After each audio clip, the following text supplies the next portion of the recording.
Ya, pada minggu yang lalu tercatat di saya sudah ada 7 orang yang melakukan presentasi perkuliahan. Kalau tidak salah, mudah-mudahan benar. Yang pertama itu saudara Clinton, sudah itu saudara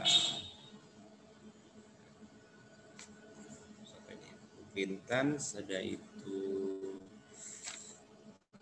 LGDA, Dea Andre, sudah itu Repi, Median Tama, sudah itu Ibu Dona, sudah itu.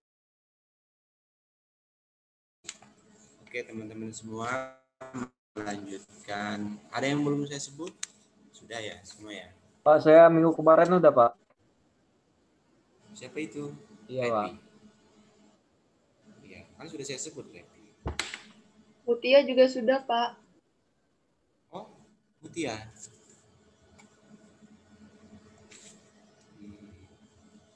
Iya, Mutia juga sudah. Oh iya, Bu Maria. Baik teman-teman semua, kita teruskan perkuliahan. Oke, yang belum on cam, tolong untuk on cam. Silakan, kira-kira siapa yang mau duluan sebelum saya minta? Izin Pak, yang kita catatan perkuliahan itu ditulis atau tulis tangan Pak? Diketik atau tulis tangan Pak? Catatan perkuliahan yang saya berikan kepada kalian. Iya Pak, di V-Class ada tugas catatan perkuliahan Pak. Ya. Oke, nanti saya jelaskan ya. Yang penting kita kuliah aja dulu ya, Clinton.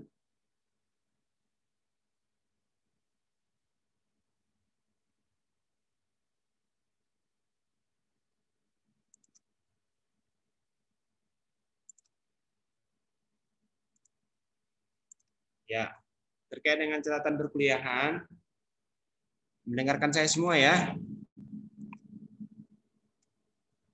Ya. Yang pertama adalah saya meminta Anda, setiap teman Anda yang presentasi, Anda mencatat perkuliahan. Nah, catatan perkuliahan ini kemudian kalian kumpulkan. Itu masuk tugasnya. Paham ya, Clinton ya? Nah, jadi attention, catatan untuk teman-teman semua Anda dapat diperhatikan. Ketika teman-teman Anda presentasi, saya minta kepada teman-teman semua, kepada Bapak dan Ibu, untuk memberikan catatan terkait dengan apa yang dipresentasikan, kemudian kalian mengirimkan kembali ke V-Class. Maka itu saya beri waktu sampai jam 15.30. Mendengar ya semua? Paham? Jadi tugasnya Bill Clinton tidak minggu depan, tapi hari ini. Ya. Bisa kita teruskan? Siap Pak, dimengerti Pak. Ya, baik kalau begitu kita teruskan perkuliahannya sebagaimana yang minggu yang lalu dan sudah kita lakukan di 2 kali pertemuan. Ini tercatat sudah ada 7 kali ya, 7 orang yang melakukan presentasi. Silakan yang sudah siap untuk presentasi, apa perlu saya panggil?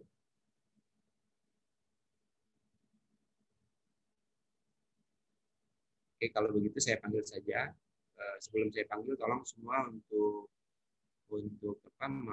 menyiapkan makalahnya atau PowerPoint-nya untuk presentasi. Jadi sebagaimana tadi juga sudah disampaikan Clinton, tolong teman-teman untuk presentasi tidak perlu panjang kali lebar, tidak perlu membacakan secara keseluruhan. Lebih baik lagi kalau teman-teman semua sudah siapkan PPT-nya. PPT itu PowerPoint-nya untuk bisa disampaikan. Saya mengharapkan tidak perlu panjang-panjang, tidak perlu lama. Cukup 8 sampai 10 menit cukup. Sampaikan, nanti dilanjutkan dengan teman-teman yang lain. Saya kira itu. Ada pertanyaan sebelum kita mulai terkait dengan syarat-persyarat teman-teman semua untuk presentasi? Kemudian yang berikutnya saya minta teman-teman memberikan yang tidak presentasi, yang mendengarkan untuk membuat catatan. Dan catatannya kalian kumpulkan di room di kelas. Durasi waktunya paling lambat jam 3.30 ya. Sebelum dimulai, sekali lagi ada pertanyaan? Oke, kalau tidak ada pertanyaan, ya, kita mulai ya.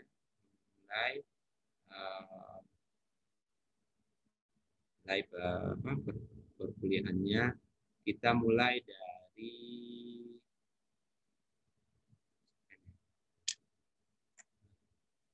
Ibu apa ya, Ibu Hukum Kesehatan mendengarkan yang bagian hukum kesehatan nih? Ibu siapa? Ya? Eurofanya. Ibu Eurofanya ya? Ya. Ya. Terdengar suara saya, Pak, mohon maaf. Oke, silakan Ibu untuk bisa dipresentasikan Ibu. Ibu Fanya Megawanda ya? Ya, benar Pak. Terdengar suara saya, mohon maaf Pak. Oh, terdengar sekali. Silakan ya. Bisa minta izin untuk share screen Pak? Oh, silakan.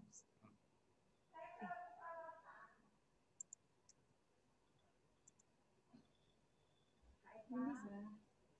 Kok belum bisa share screen ya? Harus dia yang izin ya?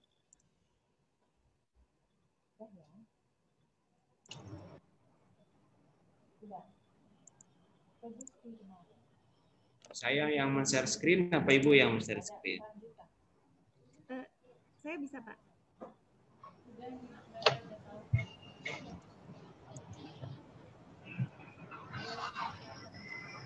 Assalamualaikum.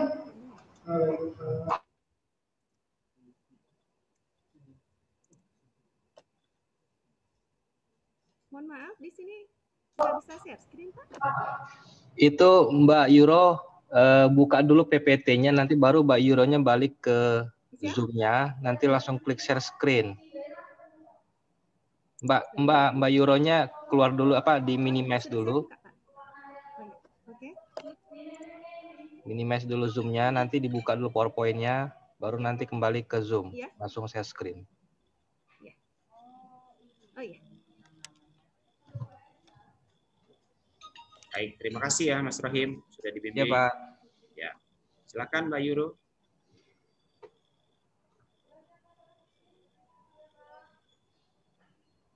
Ya baik Pak, sudah saya buka PPT-nya. Belum keluar Mbak. Mbak klik share screen, nanti kelihatan di situ yang akan keluar materi yang akan Mbak tampilkan tuh ada di situ, ada pilihan ya. Oh, kalau di sini nggak ada ya Pak? Biasanya ada. Atau saya kirimkan saja ya Pak? Minta tolong di share screen dari sana. Bisa Pak, minta tolong. Boleh. Kirim ke grup ya Pak? Ya, boleh. Atau dengan makalah yang sudah Mbak Euro kirimkan ke saya juga boleh.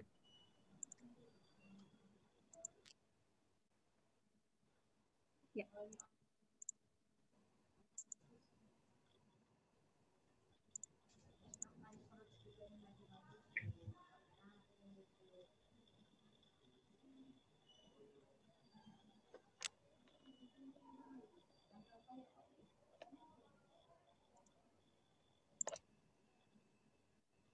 Ini sudah saya kirim Pak PPT-nya ke grup.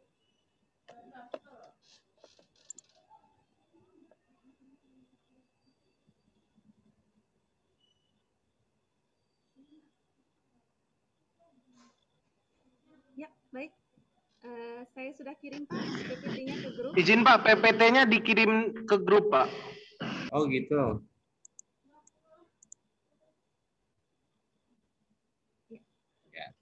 Ya. Oke, kalau gitu nanti kamu tolong ya.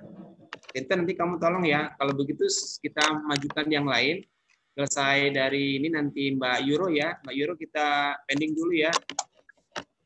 Daripada terlalu lama. Nanti Clinton kamu tolong ya. Ambil ininya, materinya. Pakai laptop. Siapa? Euro habis ini ya. Oke, kalau Baik, begitu baik Pak. kita meneruskan dengan yang lain. Kemudian kalau begitu saya selanjutnya saya minta kepada Mbak Desma ya. Desma, mau mendengarkan saya, Des? Kok bisa share screen? Desman, iya Pak. Ya, Desman. Desman ya. Oke, Desman, silakan.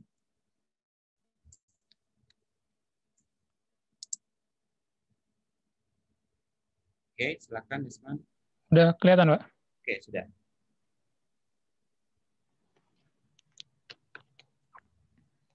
Baik, Assalamualaikum warahmatullahi wabarakatuh.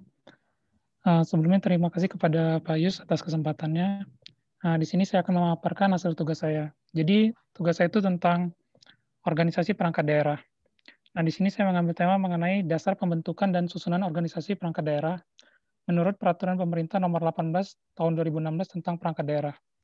Nah, kalau kita lihat di PP yang ini, 18 Tahun 2016 ini, ada beberapa pasal yang sudah dirubah menjadi PP Nomor 72 Tahun 2019 tentang perubahan atas PP 18 Tahun 2016 tentang perangkat daerah. Salah satunya itu perubahan tentang mengenai tugas dari inspektorat. Nah, baik, untuk pendahuluannya, di sini dalam rangka mewujudkan tata pemerintahan yang baik atau good government, pemerintah pusat maupun daerah mengupayakan terwujudnya perubahan dasar melalui reformasi birokrasi, antara lain di bidang organisasi perangkat daerah yang diarahkan untuk terciptanya kelembagaan perangkat daerah yang efisien, efektif, rasional, dan proporsional, sesuai dengan kebutuhan dan kemampuan daerah, serta adanya koordinasi, integrasi, dan sinkronisasi. Kemudian perangkat daerah. Nah, definisi perangkat daerah ini sendiri bisa kita lihat di PP 18 tahun 2016 tentang perangkat daerah. Itu ada di pasal 1 ayat 1, di mana di situ dijelaskan bahwa perangkat daerah itu adalah merupakan unsur pembantu kepala daerah, baik dalam hal ini gubernur, bupati, atau wali kota, dan Dewan Perwakilan Rakyat Daerah, Provinsi, atau Kabupaten Kota, dalam hal penyelenggaraan urusan pemerintahan yang menjadi kewenangan dari daerah. Nah, untuk pembahasannya, yang pertama, di sini saya mengangkat tentang dasar utama pembentukan organisasi perangkat daerah. Nah, dasar utama pembentukan organisasi perangkat daerah sendiri adalah adanya urusan pemerintahan yang diserahkan kepada daerah, yang mana itu menjadi kewenangan daerah. Nah, kalau kita bicara tentang urusan kewenangan pemerintahan, itu diatur di Undang-Undang Nomor 23 Tahun 2014 tentang perangkat daerah, di mana itu bisa kita lihat di pasal 9 ayat 1, di situ dibagi urusan pemerintahan itu menjadi 3. Yang pertama itu absolut, kedua konkuren, dan ketiga itu umum.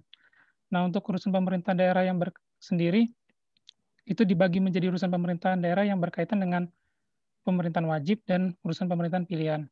Nah, untuk urusan pemerintahan wajib ini sendiri terbagi menjadi urusan pemerintahan wajib berkaitan dengan pelayanan dasar, dan juga urusan pemerintahan wajib yang tidak berkaitan dengan pelayanan dasar.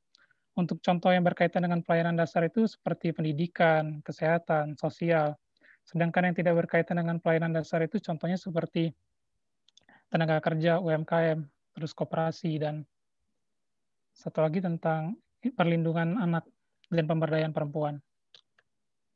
Nah, untuk susunan perangkat daerah sendiri menurut Peraturan Pemerintah Nomor 18 Tahun 2016 tentang perangkat daerah, itu pembentukan dan susunan perangkat daerah itu ditetapkan dengan peraturan daerah atau perda. Adapun ketentuan mengenai kedudukan, susunan organisasi, tugas dan fungsi serta tata kelola kerja perangkat daerah itu ditetapkan dengan peraturan kepala daerah atau perkada. Nah,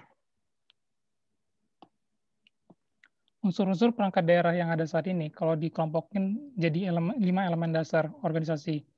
Meliputi yang pertama itu adalah strategi efek. Jadi yang mana yang diperankan oleh kepala daerah sebagai pemimpin penyelenggara pemerintah daerah. Kemudian yang kedua ada middle line yang diperankan oleh sekretariat daerah dengan kedudukannya sebagai perumus kebijakan pemerintah daerah dan pejabat pembina ASN.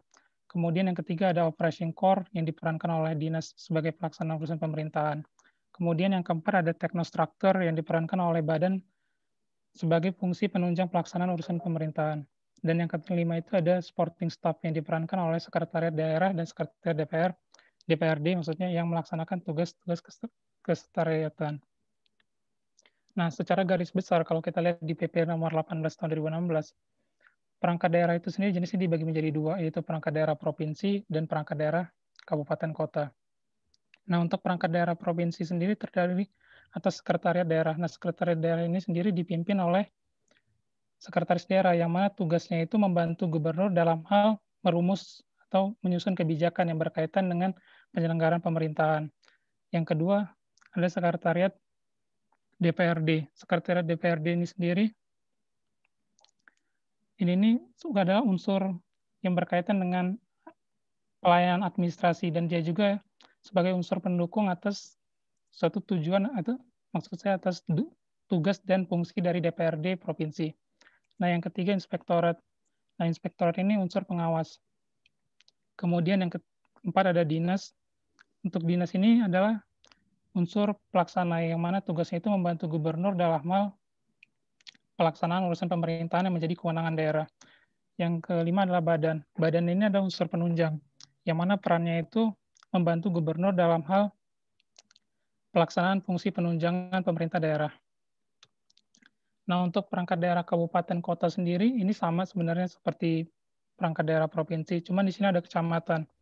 Jadi kecamatan ini tugasnya itu adalah yang pertama mengkoordinasikan mengenai pemberdayaan masyarakat, kemudian upaya sebentar, yang kemudian itu adalah upaya dalam penyelenggaraan di bidang fasilitas dan sarana masyarakat.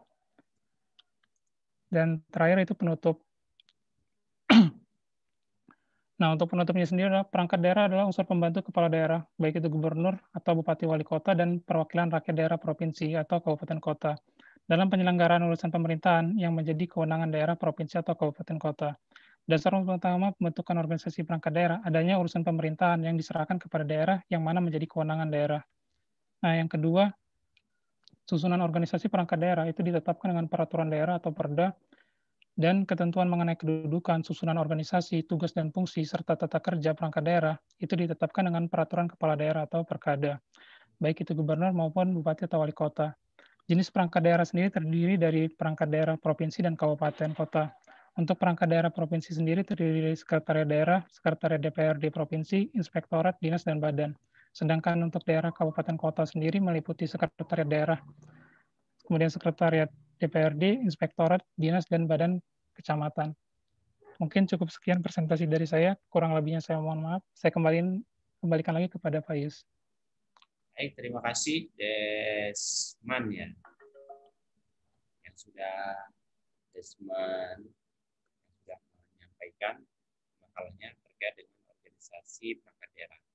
Organisasi perangkat daerah ini berangkat dari PP 18 tahun 2015. Oke, baik.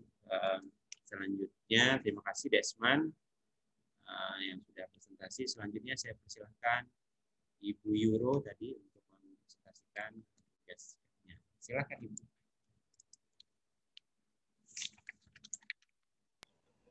Assalamualaikum warahmatullahi wabarakatuh. Waalaikumsalam. Baiklah, terima kasih atas kesempatan yang sudah diberikan kepada saya.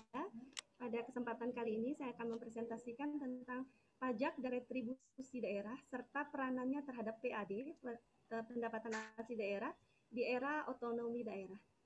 Maaf Pak, terdengar Pak? Ya, sangat terdengar. Pendahuluan, pelaksanaan otonomi daerah dititik beratkan pada kabupaten atau kota dengan penyerahan sejumlah kewenangan dari pemerintah pusat ke pemerintah daerah. Penyerahan kewenangan dalam rangka desentralisasi harus disertai dengan penyerahan dan pengalihan pembiayaan. Sumber pembiayaan paling penting dikenal dengan istilah pendapatan asli daerah, yang komponen utamanya terdiri atas pajak daerah dan retribusi daerah. Dalam Undang-Undang Nomor 32 Tahun 2004 tentang Pemerintah Daerah disebutkan bahwasanya kewenangan yang luas diberikan pada kabupaten atau kota sesuai dengan potensi dan kemampuan yang dimiliki oleh masing-masing daerah. Kabupaten kota memiliki kewenangan untuk membuat kebijakan daerah yang berguna untuk memberikan pelayanan publik dengan baik.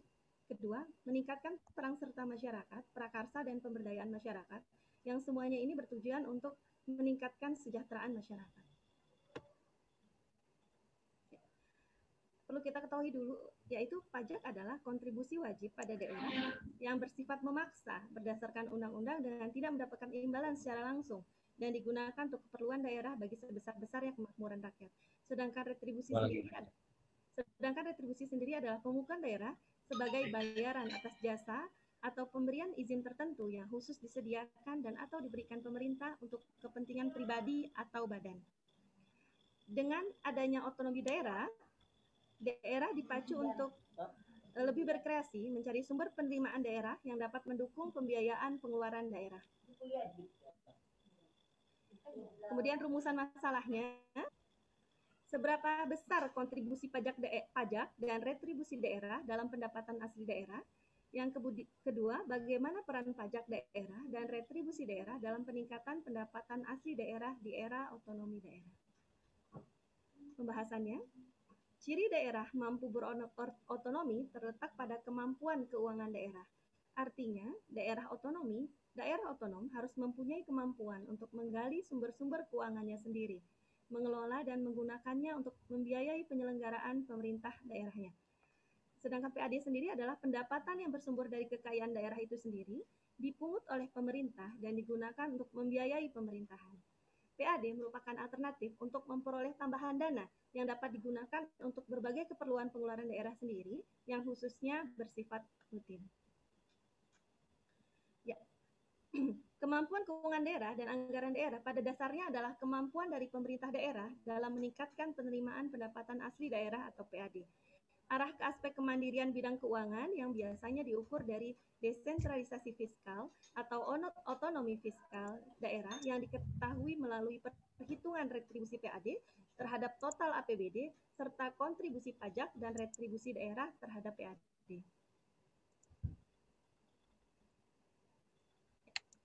Dalam penelitian menyatakan, menurut Hartono 2017, pajak dan retribusi daerah secara simultan berpengaruh positif terhadap pendapatan asli daerah. Mauri 2017 menyatakan retribusi daerah dan pajak daerah secara sama atau simultan berpengaruh positif dan signifikan terhadap peningkatan pendapatan asli daerah. Semakin tinggi retribusi dan pajak daerah, maka pendapatan asli daerah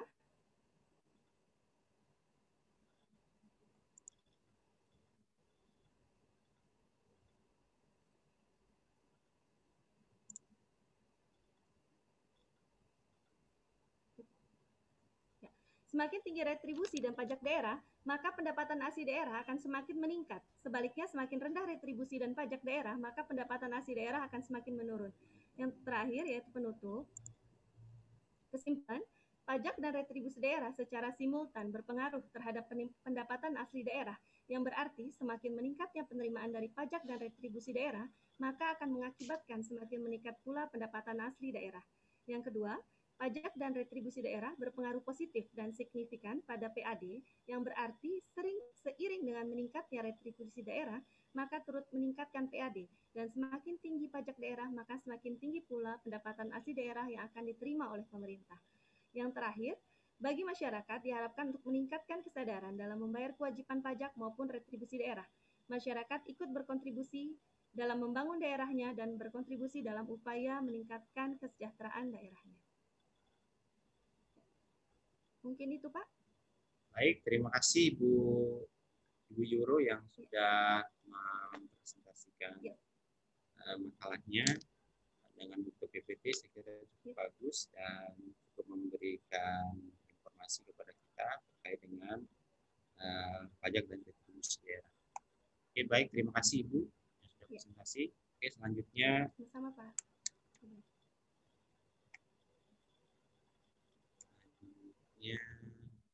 Ini nggak bisa dikeluarkan ini ya, Clinton ya.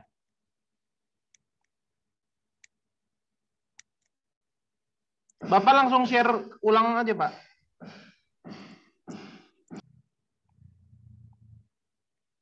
Begitu.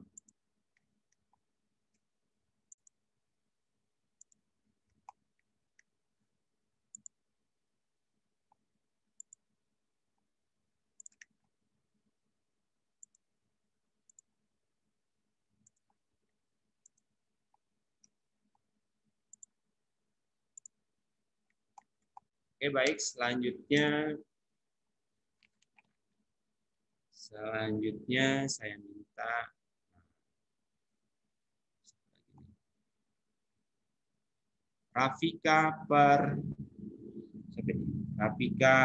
Ibu Rafika. Iya, Pak. Ya. Silakan Ibu Rafika.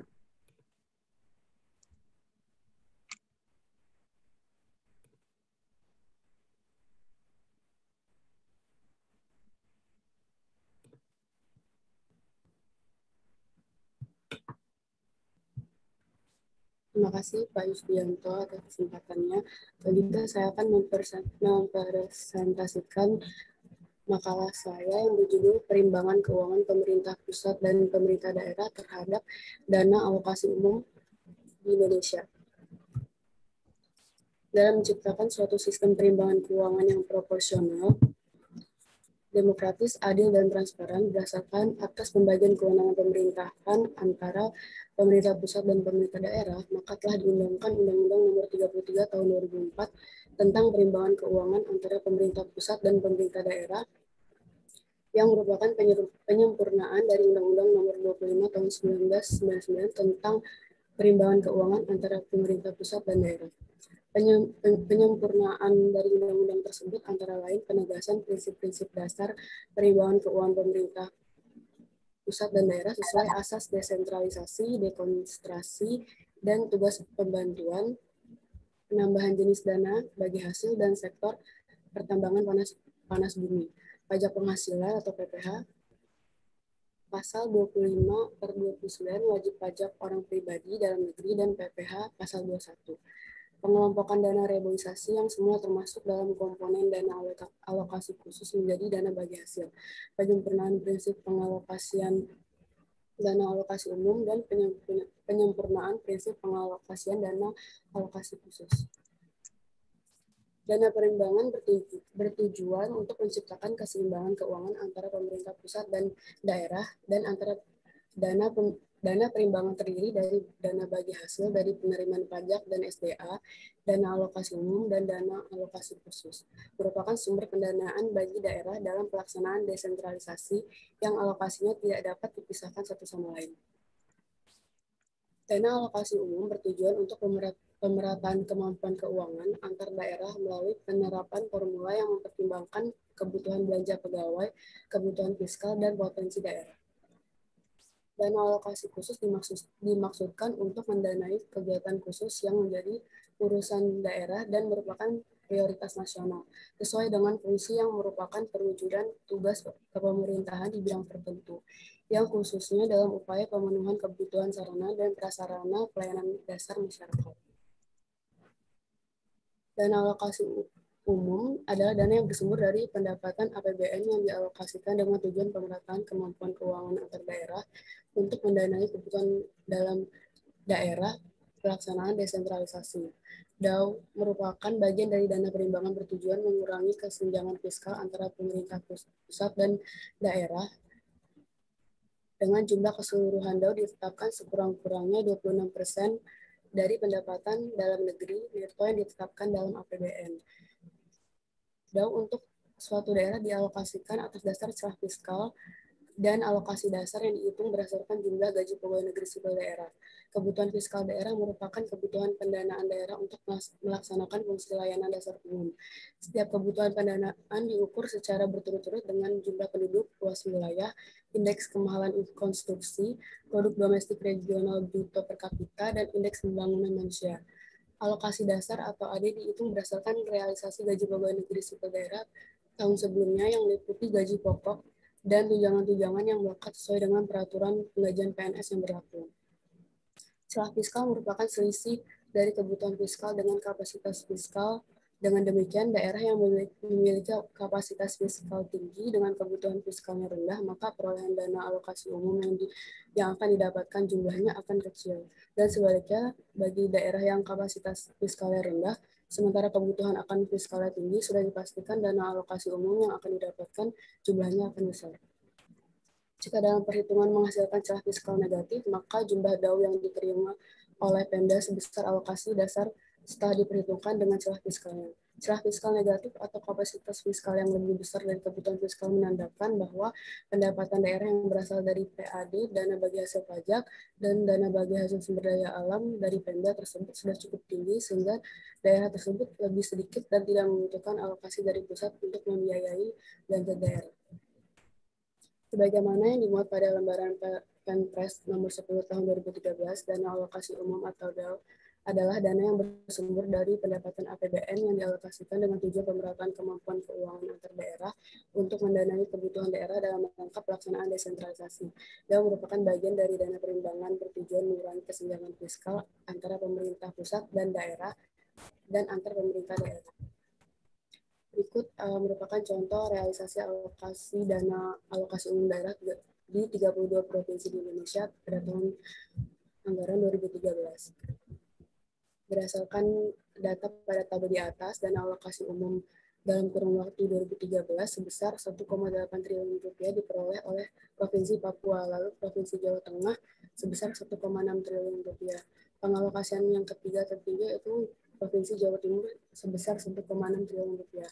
Hal ini menerangkan bahwa Provinsi Papua, Provinsi Jawa Tengah, dan Provinsi Jawa Timur memperoleh dana alokasi umum yang lebih tinggi dari 32 provinsi lainnya di Indonesia.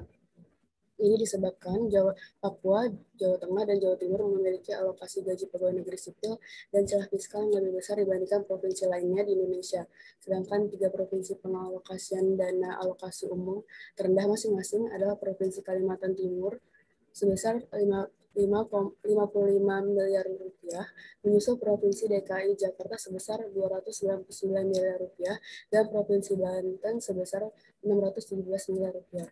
Hal ini menerangkan bahwa Provinsi Kalimantan Timur, DKI Jakarta, dan Provinsi Banten memiliki kemampuan yang lebih tinggi dalam pemenuhan kebutuhan fiskal daerahnya dibanding provinsi lainnya. Khususnya provinsi pada tahun 2013 tidak memperoleh dana alokasi umum. Ini menerangkan bahwa provinsi pada tahun 2013 sudah mampu memenuhi kebutuhan fiskalnya secara mandiri. Tetapi dilihat dari 32 provinsi di Indonesia pada tabel di atas, semua memperoleh alokasi dana umum dalam kurun waktu 2013. Kesimpulannya, berdasarkan hasil pembahasan di atas, maka dapat disebutkan bahwa hasil penelitian menunjukkan bahwa dalam kurun waktu anggaran 2013, perimbangan keuangan antara pemerintah pusat dan pemerintah daerah provinsi dialokasikan secara merata ke 32 provinsi. 3 provinsi menerima alokasi dana umum atau DAU yang terbesar masing-masing sebesar 1,8 triliun rupiah diperoleh Provinsi Papua, lalu Jawa Tengah 1,6 triliun rupiah, dan yang ketiga Jawa Timur sebesar 1,6 triliun rupiah. Ini disebabkan Papua, Jawa Tengah, dan Jawa Timur memiliki alokasi gaji pegawai negeri sipil dan celah fiskal yang lebih besar dibandingkan provinsi lainnya di Indonesia. Sedangkan ketiga provinsi pengalokasian dana alokasi umum terendah masing-masing Provinsi Kalimantan Timur, DKI Jakarta, dan Provinsi Banten. Hal ini menerangkan bahwa Provinsi Kalimantan Timur, DKI, dan Banten memiliki kemampuan yang lebih tinggi dalam memenuhi kebutuhan fiskal daerahnya dibanding provinsi lain di Indonesia. Terima kasih.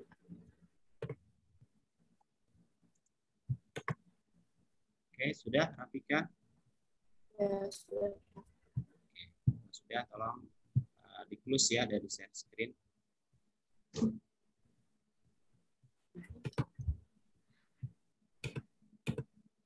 Sudah, Rafika, di-close? Sebentar, Pak.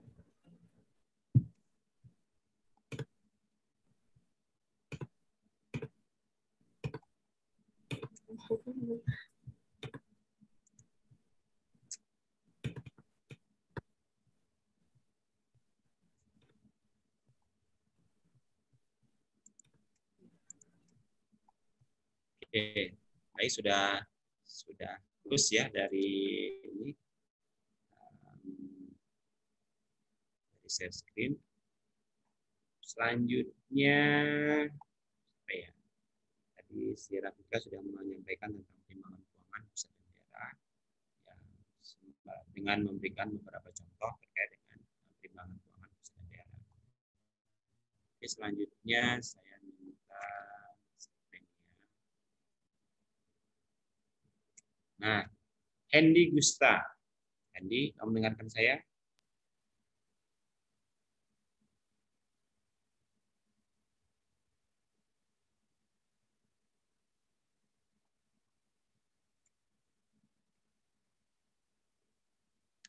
Oke, silakan Hen.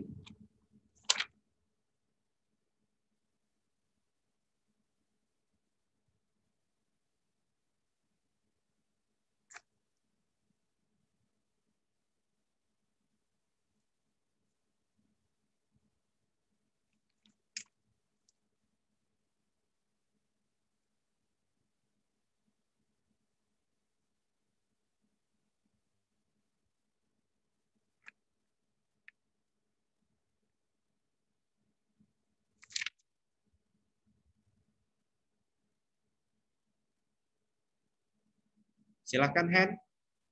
Suaranya.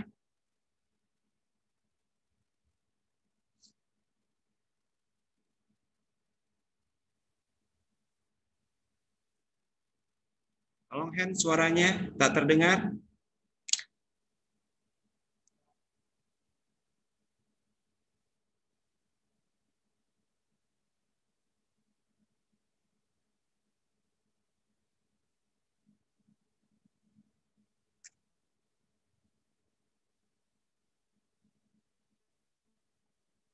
Hendy, suaranya tak terdengar.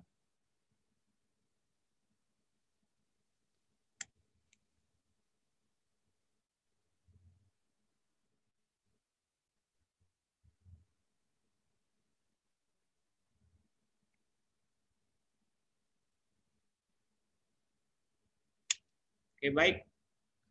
Kalau karena tidak terdengar, kita teruskan dengan yang lain. Hendy. Hendy, kamu mendengarkan saya, Hen?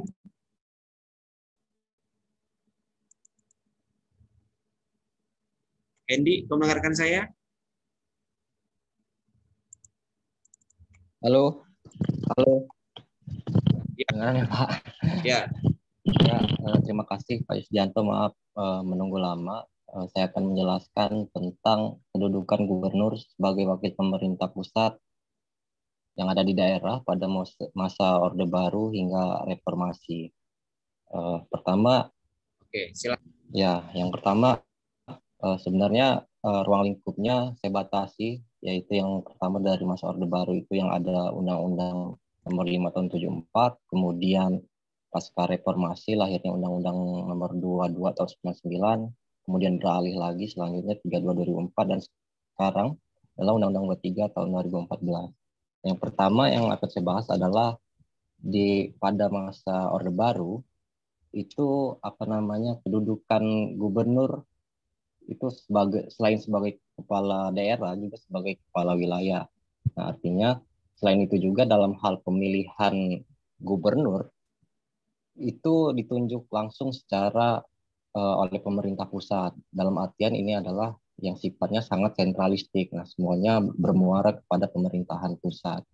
Nah, ada istilah juga pada saat itu gubernur itu dipilih unsurnya adalah ABRI, gitu, Biro, kemudian Golkar. Nah, ada istilah ABG waktu itu di masa Orde Baru. Nah, kemudian berkaitan dengan itu juga sebenarnya pemerintahan daerah ini juga ada kaitannya dengan dunia internasional. Seperti yang disampaikan Samuel P. Huntington dalam gelombang demokratisasi ketiga, itu negara-negara banyak yang dari sebelumnya sistemnya bisa dibilang sangat otoriter dengan menjabat berpuluh-puluh tahun, itu mulai perlahan-lahan mulai demokratis gitu. Nah, kalau di Asia Tenggara itu ada misalnya Ferdinand Marcos, presiden Filipina yang kemudian tumbang. Nah, kemudian di Indonesia sendiri ada Soeharto yang waktu itu pada 98 mengundurkan diri dengan tekanan reformasi.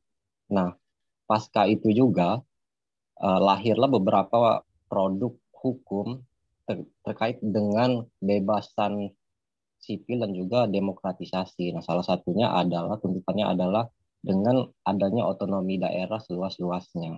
Nah, hal itu diamanatkan melalui Undang-Undang Nomor 22 Tahun 1999 yang cantolannya adalah waktu itu ada amandemen juga ya di pasal 18 tentang pemerintahan daerah. Nah, terkait undang-undang ini tahun 99 ini bisa dikatakan ini sangat federal gitu ya. Artinya seluruh kewenangan pemerintahan daerah itu diberikan dari pemerintahan pusat. Nah, ini bisa dibilang tidak terkontrol gitu pemerintahan daerah di era awal-awal reformasi ini. Nah, terus tuh kedudukan gubernur juga berubah gitu. Nah, di tahun ini juga gubernur itu dipilih secara langsung bukan secara langsung, dipilih langsung oleh DPRD gitu. Nah, kalau dalam konteks kedaerahannya adalah itu ada waktu itu Aljerdiani Tabrani yang waktu itu terpilih sebagai gubernur Lampung yang kemudian tidak dilantik gitu kan sampai dijemput oleh helikopter pada waktu itu.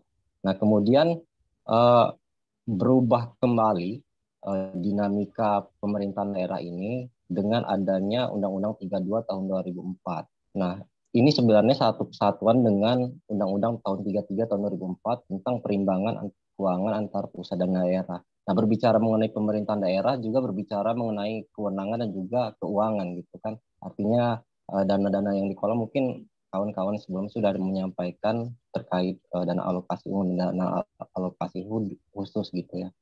Nah, kemudian di rejim Undang-Undang tahun 2004 ini juga untuk pertama kalinya pemilihan kepala daerah itu dilaksanakan secara langsung gitu, oleh rakyatnya itu sendiri gitu. Jadi ada demokrasi lokal yang di sini, walaupun ada batasan-batasannya. Nah, yang menariknya juga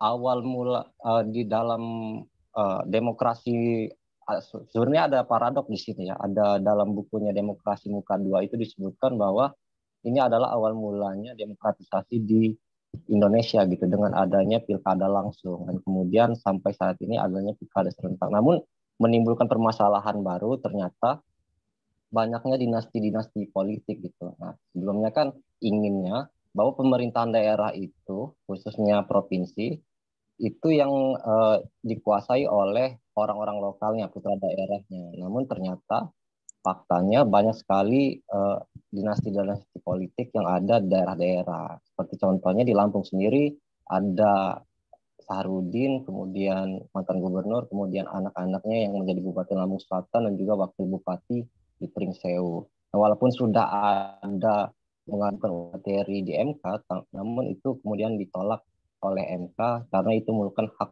konstitusional untuk dipilih maupun memilih gitu. Nah kemudian selanjutnya berubah lagi di Undang-Undang Nomor 23 tahun 2014. Nah ini ada otonominya terbatas. Nah bagaimana dengan kewenangan gubernur? Nah kewenangan gubernur sebenarnya ada di bagian kongruen ya, urusan pemerintahan kongruen.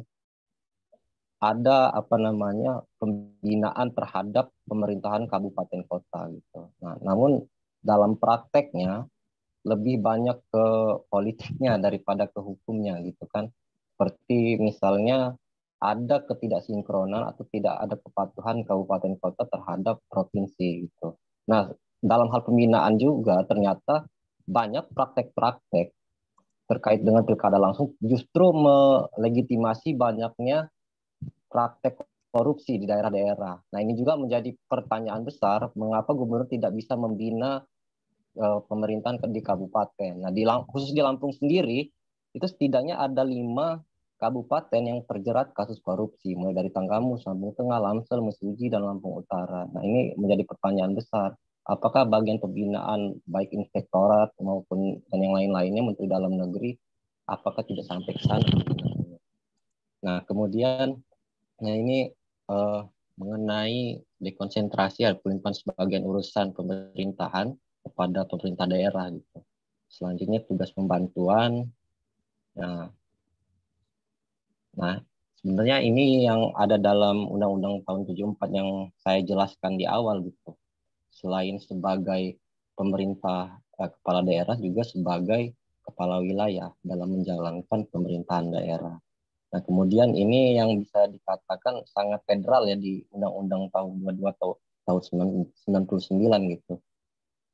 Kemudian selanjutnya di Undang-Undang 32 tahun 2004. Nah, ini banyak skema-skema yang mulai berubah, mulai dari pemilihan secara langsung. Sebenarnya di pasal 18 itu juga, Undang-Undang Dasar juga, itu sangat abstrak ya dalam hal bahwa kepala daerah itu dipilih secara demokratis. Nah, maka maknanya dapat dipilih secara langsung maupun melalui perwakilan di DPRD. Nah, kemudian saat ini yaitu Undang-Undang 23 tahun 2014 yang saat ini dipakai yang kemudian beberapa kali diubah juga terkait kewenangan-kewenangan dari pemerintahan daerah. Nah, sebenarnya terkait urusan pemerintahan ada di Undang-Undang 2003-2014 ada urusan absolut yang memang itu wajib, hanya pemerintahan pusat yang mempunyai kewenangan tersebut.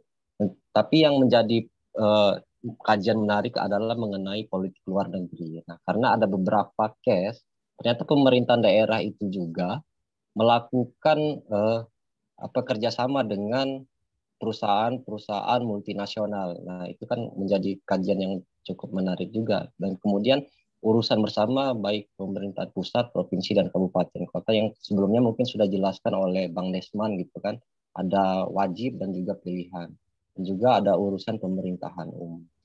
Nah, seperti permasalahan pertanahan gitu kan. Beberapa case di Provinsi Lampung juga tidak sepenuhnya selesai gitu. Nah, ini menjadi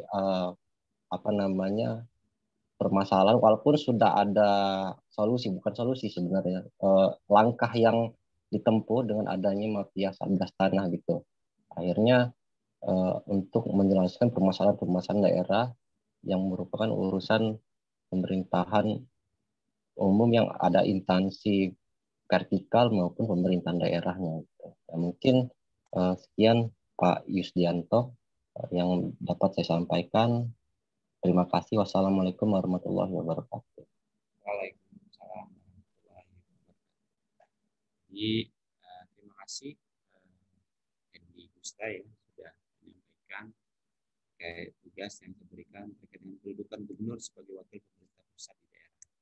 Kedudukan wakil gubernur sebagai pusat di daerah tadi saya berharap sebenarnya Hendy bisa menyampaikan terkait dengan asas rekonsentrasi yang itu melekat kepada gubernur, bukan kemudian memberikan penjelasan terkait dengan tiga urusan yang itu melekat di Undang-Undang 23 tahun 2014. Tapi ya sudah, tapi ini menjadi catatan Hendy bahwa sebenarnya kalau bicara mengenai kedudukan tentu bicara mengenai tugas-tugas tanggung jawab yang diberikan pemerintah pusat kepada gubernur selaku wakil pemerintah pusat yang ada di daerah dalam hal menjalankan tugas-tugas, dalam hal ini menjalankan asas dekonsentrasi yang diberikan kepada gubernur.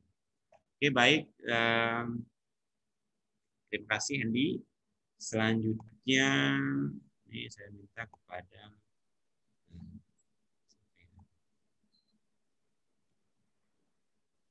Priscilia ya. Priscilia, mendengarkan saya Priscilia? Ya, baik Pak. Priscilia tugasnya tentang partisipasi masyarakat dalam penyelenggaraan pemerintahan daerah. Silahkan Priscilia. Priscilia Sris Devitasari. Ya, baik Pak. Izin share screen. Oke, silahkan.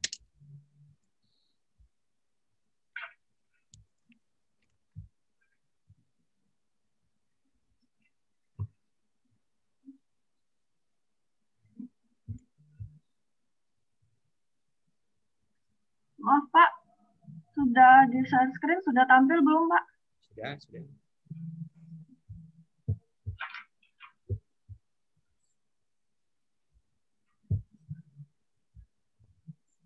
Ya baik, selamat siang rekan-rekan. Saya akan menyampaikan mengenai partisipasi masyarakat dalam pembentukan peraturan daerah.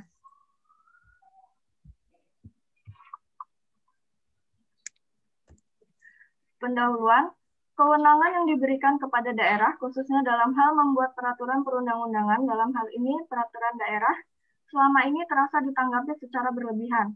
Pemerintah daerah berlomba-lomba membuat peraturan daerah sesuai keinginan daerah tanpa memperhatikan keuntungan aturan yang lebih tinggi maupun kepentingan masyarakat umum. Sehingga ratusan peraturan daerah yang masuk ke pemerintah pusat dinyatakan bermasalah. Bahkan, banyak peraturan daerah yang dibuat hanya untuk kepentingan memasukkan pendapatan asli daerah semata, sehingga memberatkan masyarakat. Selain itu, banyak perda yang tidak dapat secara optimal dapat diimplementasikan, dan ada banyak perda yang diprotes oleh warganya sendiri, karena tidak sesuai dengan aspirasi masyarakat, bahkan sampai pada tingkat judicial review ke Mahkamah Agung. Sudah menjadi pengetahuan umum bahwa partisipasi masyarakat dalam pembuatan kebijakan publik, baik penyediaan barang dan jasa maupun regulasi, sangat diperlukan. Hal ini untuk menjamin bahwa kebijakan yang disusun akan mengakomodir kepentingan masyarakat serta tidak akan merugikan. Namun, sampai saat ini masyarakat belum dapat berpartisipasi secara penuh. Hasilnya dapat dilihat dari masih banyaknya kebijakan publik di daerah yang belum berpihak pada kepentingan masyarakat. Menurut Undang-Undang Nomor 10 Tahun 2004 tentang pembentukan peraturan perundang-undangan, materi muatan peraturan daerah adalah seluruh materi dalam rangka penyelenggaraan otonomi daerah dan tugas pembantuan, dan menampung kondisi khusus daerah serta penjabaran lebih lanjut peraturan perundang-undangan yang lebih tinggi. Berdasarkan uraian di atas, permasalahan yang akan dikaji dalam tulisan saya adalah apa urgensi partisipasi masyarakat dalam pembentukan peraturan daerah. Yang pertama, peraturan daerah sesuai Undang-Undang Nomor 10 Tahun 2004 tentang pembentukan peraturan perundang-undangan. Yang dimaksud dengan peraturan daerah adalah peraturan perundang-undangan yang dibentuk oleh Dewan Perwakilan Rakyat Daerah dengan persetujuan bersama kepala daerah. Peraturan daerah merupakan penjabaran lebih lanjut dari peraturan perundang-undangan yang lebih tinggi, serta merupakan peraturan yang dibuat untuk melaksanakan peraturan perundang-undangan yang ada di atasnya dengan memperhatikan ciri khas masing-masing daerah. Peraturan daerah dilarang bertentangan dengan kepentingan umum, peraturan perundang-undangan yang lebih tinggi, serta perda daerah lain. Pembentukan peraturan daerah adalah proses pembuatan peraturan daerah yang pada dasarnya dimulai dari perencanaan, pembahasan, teknik penyusunan, perumusan, pembahasan, pengesahan, pengundangan, dan penyebarluasan. Dalam mempersiapkan pembahasan dan pengesahan rancangan peraturan daerah menjadi peraturan daerah, harus berpedoman kepada peraturan perundang-undangan. Rancangan peraturan daerah dapat diprakarsai oleh kepala daerah atau DPRD. Apabila dilihat dari proses pembahasan rancangan peraturan daerah sesuai peraturan pemerintah nomor 25 tahun 2004, dapat diketahui mekanisme pembahasan rancangan peraturan daerah terdapat 4 tahap. Yang kedua, partisipasi masyarakat dalam pembentukan peraturan daerah. Partisipasi masyarakat dalam pembentukan peraturan perundang-undangan sebagaimana diatur dalam pasal 10 Undang-Undang Nomor 10 Tahun 2004 bahwa masyarakat berhak memberikan masukan secara lisan atau tertulis dalam rangka penetapan maupun pembahasan rancangan undang-undang dan rancangan peraturan daerah. Selanjutnya, dalam pasal 39 ayat 1 Undang-Undang Nomor 32 Tahun 2004 menyatakan bahwa hak masyarakat untuk berpartisipasi dalam memberikan masukan secara lisan atau tertulis dalam rangka penyiapan atau pembahasan rancangan peraturan daerah. Ada 2 sumber partisipasi. Yang pertama, dari unsur pemerintahan di luar DPRD dan pemerintah daerah, seperti polisi, kejaksaan, pengadilan, perguruan tinggi, dan lain-lain. Kedua, dari masyarakat, baik individual seperti ahli-ahli, atau yang memiliki pengalaman atau dari kelompok seperti LSM. Mengikut sertakan pihak-pihak luar DPRD dan pemerintah daerah sangat penting untuk menjaring pengetahuan, keahlian atau pengalaman masyarakat sehingga perda benar-benar memenuhi syarat peraturan perundang-undangan yang baik. Menjamin perda sesuai dengan kenyataan yang hidup dalam masyarakat, menumbuhkan rasa memiliki, rasa bertanggung jawab atas perda tersebut. Kesimpulannya, bahwa pelaksanaan partisipasi masyarakat dalam pembentukan suatu perda dapat dilakukan dengan memberikan masukan-masukan atau pendapat-pendapat dalam rapat dengar pendapat umum atau rapat-rapat lainnya yang sejenis, memberikan masukan-masukan kepada anggota DPRD pada saat melakukan kunjungan kerja, mengikuti seminar-seminar atau kegiatan yang sejenis dalam rangka melakukan pengkajian atau menindaklanjuti berbagai penelitian untuk menyiapkan suatu rancangan peraturan daerah. Sekian presentasi dari saya kembalikan kepada Bapak Yustianto. Terima kasih. Baik, terima kasih Priscilia, Devita Sari ya, yang sudah mempresentasikan kalahnya. Tapi catatan saya satu hal, Priscilia, saya kira perlu kamu ketahui mengenai partisipasi masyarakat dalam pembentukan peraturan perundang-undangan. Tadi kamu mengutip Undang-Undang Nomor 10 Tahun 2004 tentang pembentukan peraturan perundang-undangan. Perlu Priscilia ketahui, undang-undang tersebut sudah diganti dengan sudah dicabut, sudah diganti ya, dicabut atau diganti dengan Undang-Undang Nomor 12 Tahun 2011. Nah, jadi keberadaan undang-undang yang dijadikan sebagai bahan presentasi Priscilia tadi itu sudah lama tidak dipergunakan lagi. Itu sudah diganti dengan Undang-Undang 12 Tahun 2011 tentang pembentukan peraturan perundang-undangan.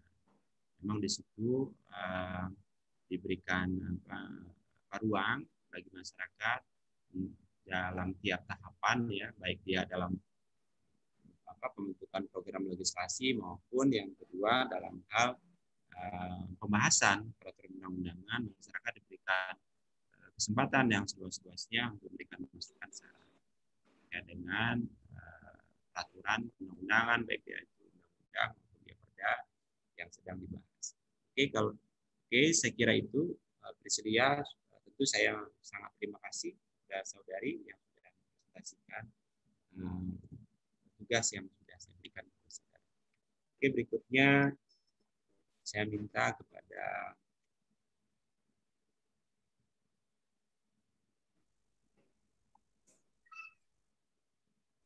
Pak Ade Sofyansyah. Pak Ade Sofyansyah, saudara mendengarkan saya?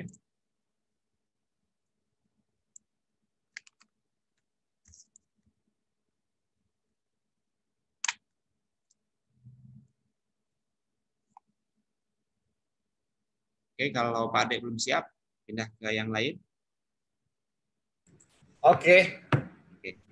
Silakan Pak Ade. Ini nampilannya gimana ya? Gaptek. Dek.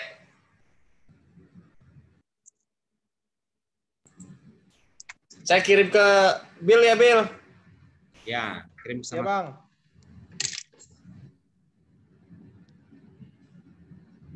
Sudah saudara Ade nanti siap-siap ini ya. Selanjutnya Sofia Gayatri. Sofia, kamu mendengarkan saya?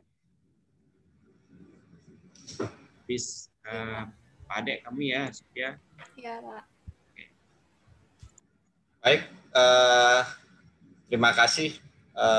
Mohon izin Pak Yusdianto dan teman-teman sekalian. Saya mempresentasikan berkenaan dengan peran Komisi Aparatur Sipil Negara atau KSN dan tindakan hukum terhadap tindak netralnya aparatur sipil negara ASN pada pemilihan kepala daerah. Next, Bill. Prinsip dasar tujuan utama Undang-Undang 5 tahun 2014 tentang ASN yaitu meningkatkan independensi dan netralitas, kemudian kompetensi, kemudian kinerja atau produktivitas kinerja, kemudian integritas, kemudian kesejahteraan, kemudian kualitas pelayanan publik, kemudian pengawasan dan akuntabilitas yang semuanya tertuju pada ASN. Next, prinsip dasar Undang-Undang ASN yaitu pengembangan sistem merit dalam kebijakan dan manajemen ASN. Ciri-cirinya yaitu 1, seleksi dan promosi secara adil dan kompetitif, kemudian menerapkan prinsip fairness, kemudian penggajian atau reward and punishment berbasis kinerja, standar integritas dan perilaku untuk kepentingan publik, kemudian manajemen SDM secara efektif dan efisien, dan yang terakhir adalah melindungi pegawai dari intervensi politik dan dari tindakan semena-mena. Mungkin titik tekannya pada yang nomor 6. Kemudian next, Bill. Om Bill.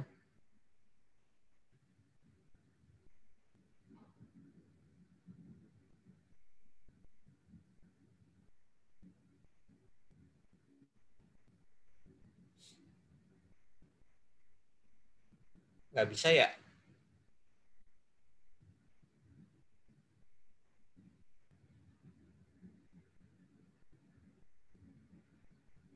Sampai mana, Pak?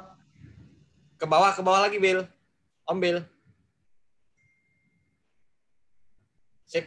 ASN sebagai profesi, kemudian memiliki standar pelayanan profesi, kemudian memiliki dan menegakkan kode etik dan kode perilaku profesi, kemudian memiliki sistem pendidikan dan pelatihan profesi, kemudian ada standar sertifikasi profesi, kemudian memiliki organisasi profesi yang independen.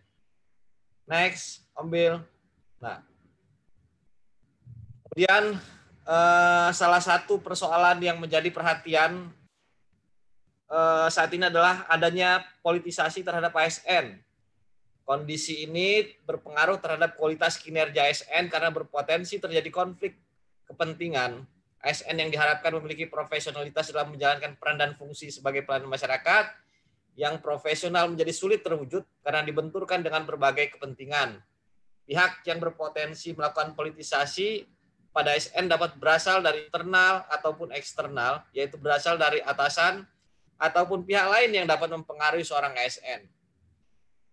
Keterlibatan ASN dalam politik tentunya bukan pertama kali terjadi dalam pemilu dan pilkada. Hal ini disebabkan karena ASN memiliki posisi yang cukup strategis dan dapat menguntungkan salah satu pihak. Ini bisa jadi lewat kebijakan-kebijakan yang keluar dari ASN. Kemudian ketidaknetralan ini bisa memberikan dampak negatif terhadap ASN. Akibatnya, apabila netralitas ASN telah hilang, maka dalam memberikan pelayanan bisa lebih condong ke salah satu pihak atau bersifat lebih baik kepada calon yang akan didukungnya dan mengakibatkan munculnya ketidakadilan dalam memberikan pelayanan. Hal ini tentu telah melanggar asas keadilan dan kesetaraan dalam memberikan pelayanan, dan tidak netralnya ASN ini dapat menimbulkan ASN bekerja secara tidak profesional saat calon yang didukungnya melakukan administrasi di birokrasi. Next.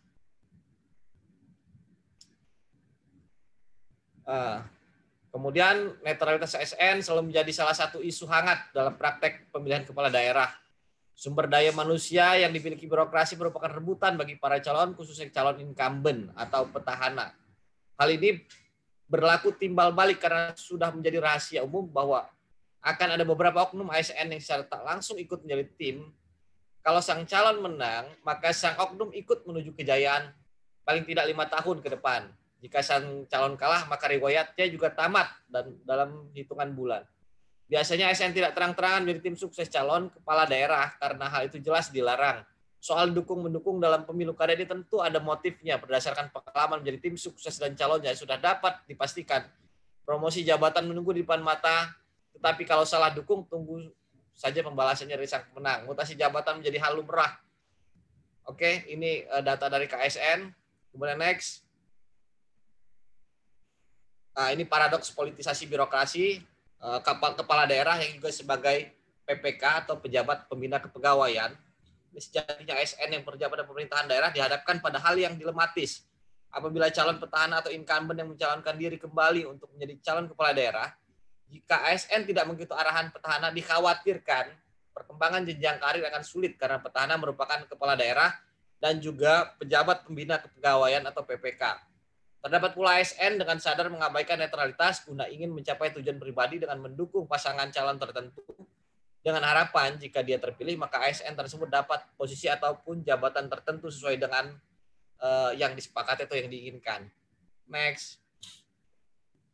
Kemudian Komisi Aparatur Sipil Negara atau KSN, satu, sebagai lembaga non-struktural, mandiri, bebas dari intervensi politik. Kemudian kedua, tujuan mewujudkan sistem merit ASN yang profesional dan berfungsi sebagai perekat NKRI. Menjaga netralitas, kemudian melakukan pengawasan atas pembinaan profesi dan melaporkan hasil kepada Presiden. Keempat, wewenang mengawasi proses pengisian jabatan pimpinan tinggi. Yang kelima, keanggotaannya dari unsur pemerintah dan atau non-pemerintah dibantu asisten dan tenaga ahli. 6, tidak ada perwakilan di daerah, artinya terpusat. Next.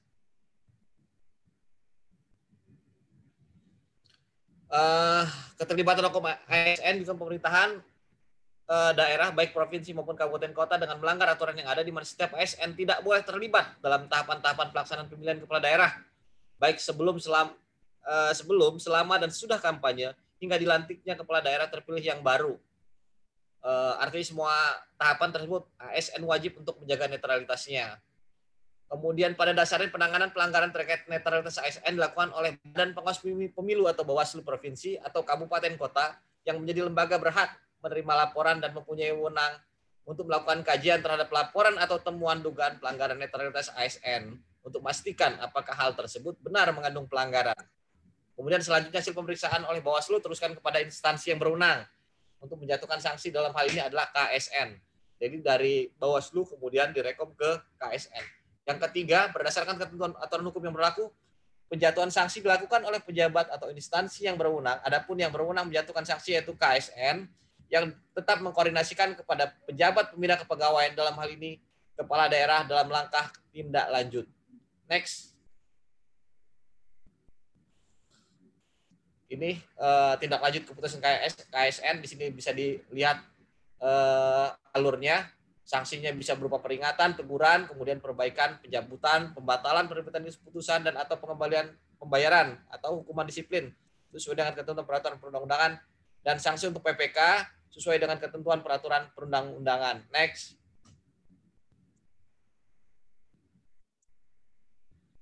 Kemudian kewenangan penjatuhan sanksi atas pelanggaran sistem merit, Presiden selaku pemegang kekuasaan tertinggi pembinaan ASN terhadap keputusan pejabat pembina kepegawaian, dan Menteri Pan-RB terhadap keputusan yang ditetapkan oleh pejabat yang berwenang dan terhadap pejabat pembina kepegawaian di tingkat provinsi dan kabupaten kota. Next. Nah, ini PPK, Presiden selaku pemegang kekuasaan tertinggi pembina ASN mendelegasikan ASN kewenangan menetapkan pengangkatan, pembinaan, dan pemberhentian pejabat. Selain pejabat pimpinan tinggi utama dan madya, juga terdapat pejabat fungsional kalian utama pada kementerian, terus pimpinan lembaga di LPNK, sekretaris jenderal, kemudian gubernur di provinsi atau bupati, wali kota di kabupaten kota. Pejabat PPK adalah pejabat yang punya wewenang menetapkan pengangkatan, pemindahan, dan pemberhentian pegawai ASN, dan pembinaan manajemen di instansi pemerintah sesuai dengan ketentuan peraturan perundang-undangan. Next. Terima kasih. Baik, terima kasih Pak. Terima kasih Pak Ade yang sudah membacakan dan mempresentasikan tugasnya terkait dengan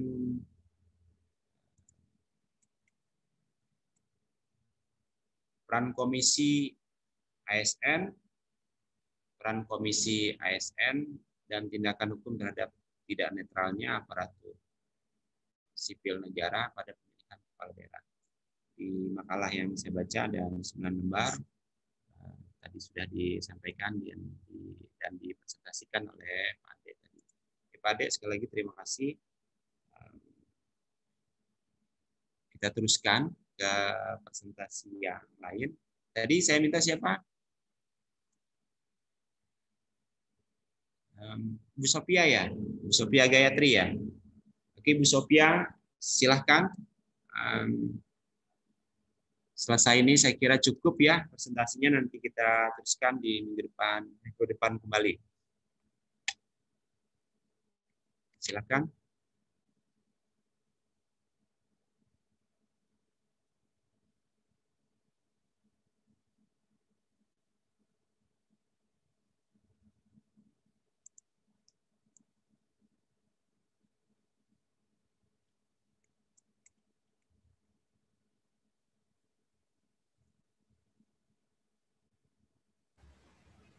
Ya, baik. Terima kasih Pak Yusdianto. Ya. Terdengar suara saya, Pak?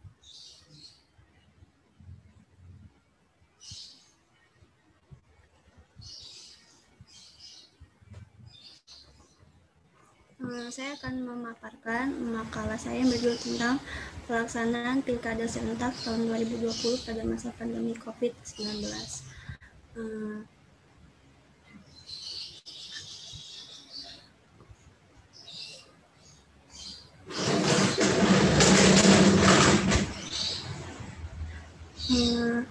Pemerintah Republik Indonesia merespon terkait pemilihan kepala daerah di masa pandemi ini dengan menerbitkan Peraturan Pemerintah Nomor 21 Tahun 2020 tentang kondisi darurat kesehatan masyarakat tentang pembatasan sosial berskala besar.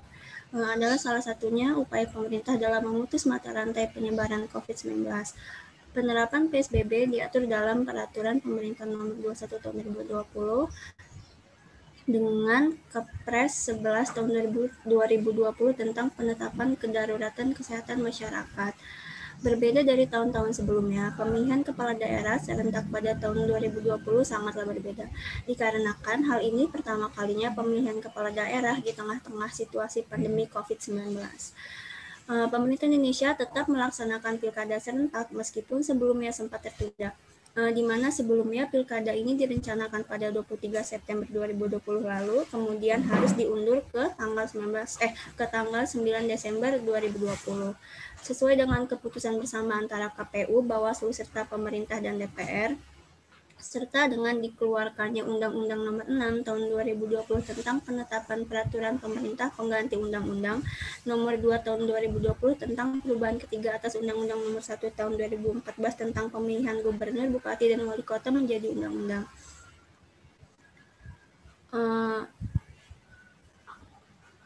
Pemerintah Indonesia telah menetapkan jadwal pemilihan kepala daerah serentak tahun 2020 dengan rangkaian kegiatan yang telah dimulai sejak akhir September 2020 lalu. Total daerah yang akan melaksanakan pemilihan sebanyak 270 daerah dengan rincian 9 provinsi, 224 kabupaten, dan 37 kota. Pemerintah, DPR bersama Komisi Pemilihan Umum atau KPU, serta Bawaslu bersepakat membuat aturan baru agar proses pilkada serentak tahun 2020 tetap berlangsung sesuai protokol kesehatan. Untuk pilkada 2020, selain mengatur model kampanye, juga diatur model TPS untuk warga yang akan datang mencoblos. Seiring berjalannya waktu, penanganan pandemi COVID di Indonesia belum berjalan dengan efektif. Hal ini diperparah dengan kenyataan adanya agenda pemilihan kepala daerah serentak yang semula diadakan tahun 2020 pada bulan September. Agenda pilkada ini tetap dilaksanakan secara konvensional, yaitu pemungutan suara serentak di TPS di wilayah penduduk terdaftar tentu banyak yang mendapat banyak kritik dari berbagai golongan masyarakat karena akan membahayakan hak atas kesehatan yang telah dijamin dalam undang-undang. Hal ini dikarenakan seluruh daerah yang menyelenggarakan pilkada masuk dalam kategori rawan tinggi penularan virus corona. Peraturan Komisi Pemilihan Umum Nomor 13 Tahun 2020 melarang kampanye dengan kerumunan massa. Umum serta dengan konser musik serta harus membatasi pertemuan tatap muka atau kampanye offline. Kerumunan massa pilkada dengan ancaman hukuman penjara dan denda sesuai KUHP pasal 212 dan pasal 218 serta peraturan Undang-Undang Nomor 6 Tahun 2018 tentang kekarantinaan kesehatan dengan sanksi administratif berupa peringatan dan denda administratif. Apabila mekanisme pilkada dijelaskan secara konvensional, maka negara dalam hal ini membiarkan terjadinya potensi pelanggaran hak atas kesehatan yang dimiliki oleh rakyat Indonesia.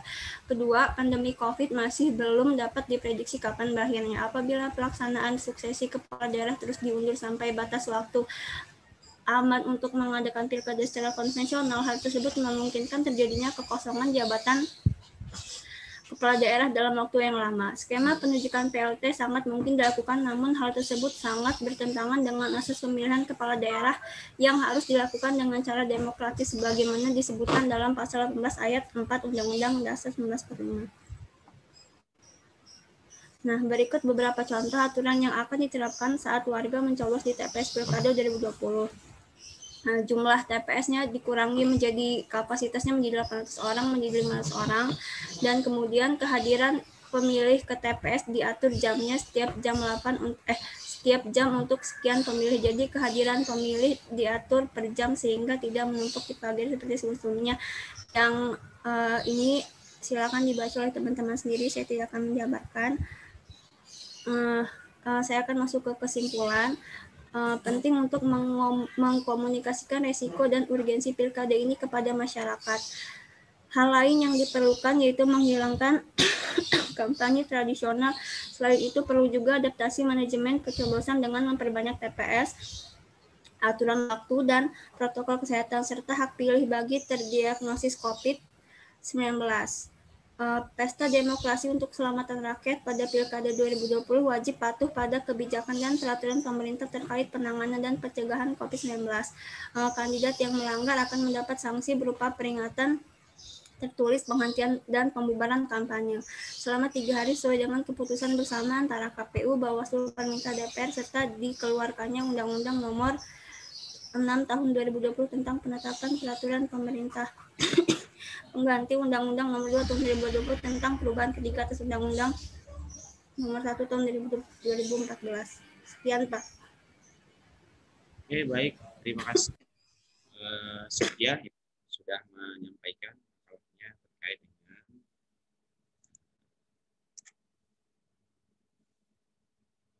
pemilihan kepala daerah ya saat pandemi 2020. Oke, baik.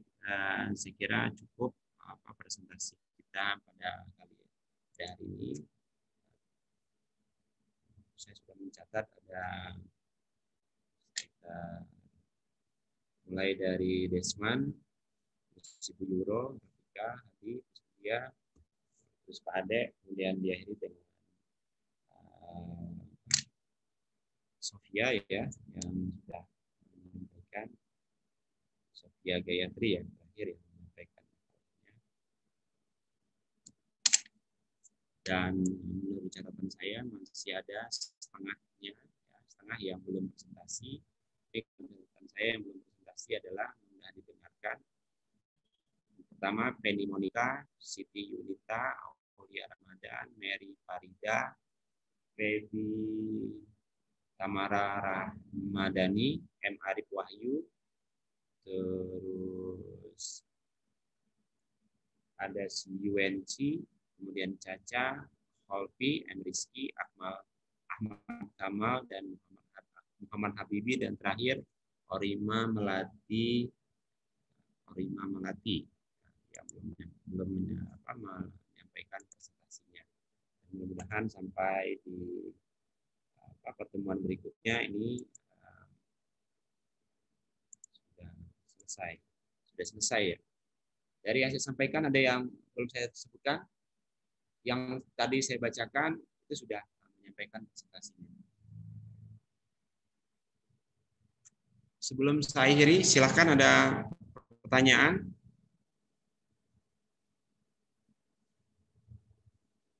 Oke, kalau tidak ada pertanyaan, teman-teman semua, saya minta catatan tadi yang di Bapak Ibu tuliskan untuk dapat dikirimkan di kelas. Kemudian yang kedua, sebagai catatan berikutnya, minggu depan itu adalah kita masuk di hari raya. Hari Rabu ya. Rabu di hari raya ya. Nah, saya tawarkan kita ganti jamnya. Tetap kita lakukan perkuliahan di malam hari atau kita ganti hari. Silahkan. Atau kita tidak perlu kuliah juga boleh. Jadi ada 3 pilihan. Kita ganti jamnya, kemudian kita lanjutkan perkuliahannya, atau kita tidak perlu kuliah. Silahkan. Ganti hari aja, Pak. Ya. Kan ya, kita lebaran juga di rumah. Kan kita nggak jalan-jalan juga lebarannya di rumah aja. Apalagi yang di Bandar Lampung, mobil kemana-mana. Kan disekat di mana. Tapi kan keluarga, Pak. Oh gitu. Ya. Oke, kita ganti. Kita setuju ya, kita ganti hari. Boleh, kita ganti hari. Setelah lebaran apa sebelum lebaran? Setelah lebaran. Setelah lebaran. Setelah lebaran. Kalau begitu saya persilahkan buat teman-teman semua tentukan harinya di hari depan itu apa minggu depannya lagi juga tidak apa-apa. Nanti silahkan sampaikan kepada Clinton, kepada Bill ya, Bill nanti sampaikan kepada saya hasilnya. Sebelum saya akhiri ada pertanyaan lagi yang lain, silakan. Siapa nanti hasil diskusi rekan-rekan saya sampaikan, Pak. Ya, jadi silakan diputuskan minggu depan atau kita kuliah atau minggu depannya lagi, silakan tentukan teman-teman semua. Tapi yang jelas kita sudah, hitungan saya ini sudah pertemuan yang kalau nggak salah masuk ke 7 kali pertemuan. Nah, harusnya minggu depan itu yang ke-8 kali pertemuan. Yang depan itu 8 kali pertemuan. Nah, selesai di pertemuan 9 dan 10, saya akan serahkan kepada Ibu Yusnani. Bunda Yusnani untuk meneruskan perkuliahan. Nah, terserah kalau kata Bunda silakan teruskan, ya teruskan. Tapi kalau Bunda mau meneruskan, silakan kalian nanti akan diteruskan oleh Bunda Yusnani. Teman nanti saya selesai Lebaran, saya akan laporkan terkait dengan perkuliahan kita pada perkuliahan kita tentang pemerintahan daerah ini dari mulai pertama sampai terakhir kepada beliau. Dan saya akan mengikuti apa petunjuk beliau berikutnya. Oke, sebelum saya akhiri, ada pertanyaan teman-teman semua, silakan. Tapi yang jelas catatan saya adalah dari semua presentasi, saya meminta kepada kalian ini bisa kalian catat dan bisa kalian perhatikan. Saya minta kalian semua.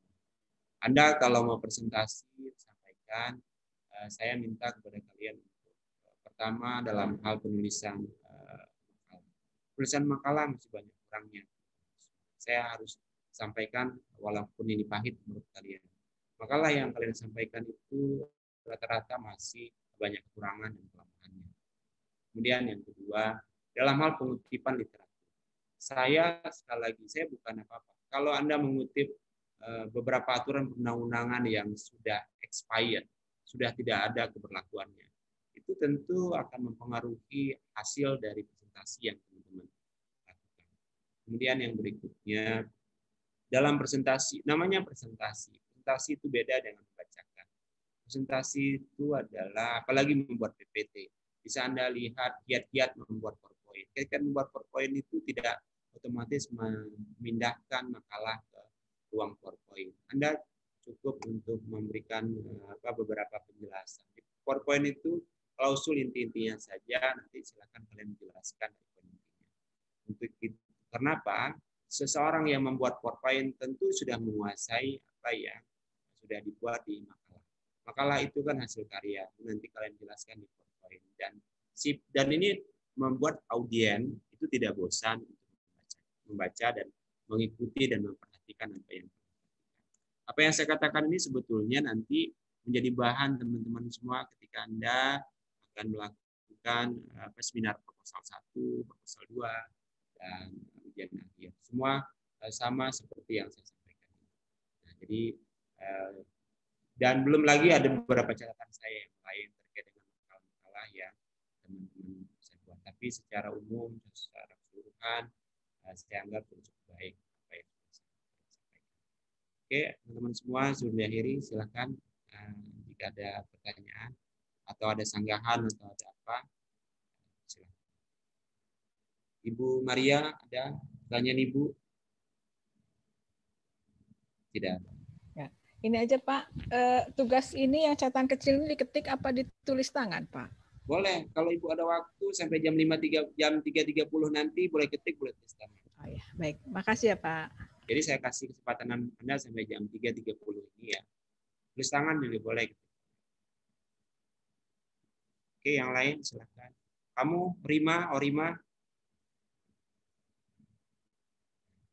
Tidak ada. Jadi terakhir saya meminta kepada Anda, tolong persiapkan PPT dan bahan presentasi kalian. Biar presentasinya bisa berlangsung secara cepat, tidak lagi saling tunggu. Kalau misalkan semua mau dikumpulkan ke Bill, ya kumpulkan kepada Bill nanti. Tolong ya Bill, kamu jadi operatornya. Bisa ya?